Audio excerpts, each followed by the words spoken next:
So you can see from the last video it's still very erratic, not as smooth a movement as I'd like. So I've changed the spool valves from this bank to this bank to see if it makes any difference, but sadly to say no. As you can see, it's still very sharp, jerky, and I've put a pedal on here rather than working with a handbrake. I had on and connecting it to the hydrostatic pump for the movement. But my next plan of attack is going to be take off this aluminium steering pump, which has not been used, and mount another hydrostatic pump on the end of it here, which will give me a hydrostatic pump for each side, and do away with the spool valves totally. And what I'll use is the hydrostatic levers to control her back and forward from that. So this is my next job to do, and take all this off, see how I get on from there. So as you can see, I have the spool valves off now, hydrostatic pumps off, and the wee power steering pump has been taken off as well. But what I can see from the hydrostatic pump itself, the two ends of the shafts are different springs, which means I can't actually join another pump to the end of it. This one here, that's too small compared to this one. There's a far bigger one here.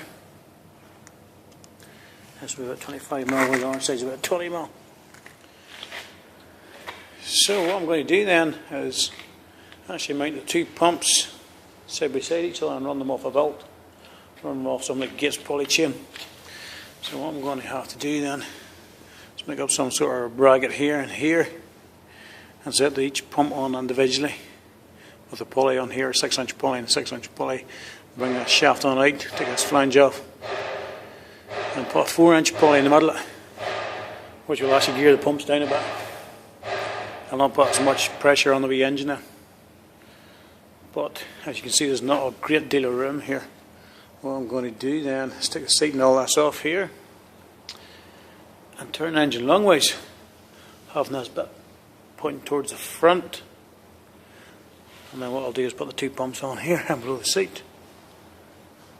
So, let's get her stripped.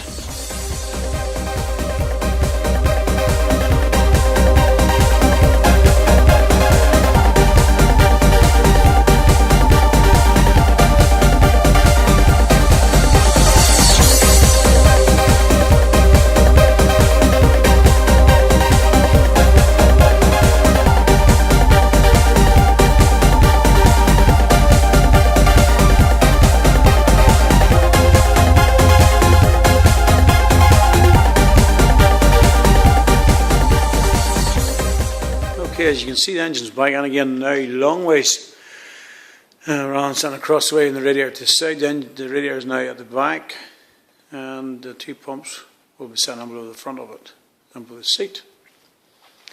So first thing I do now is take off this plate and see what sort of fittings we have for the crank, so we mount the two pumps on it.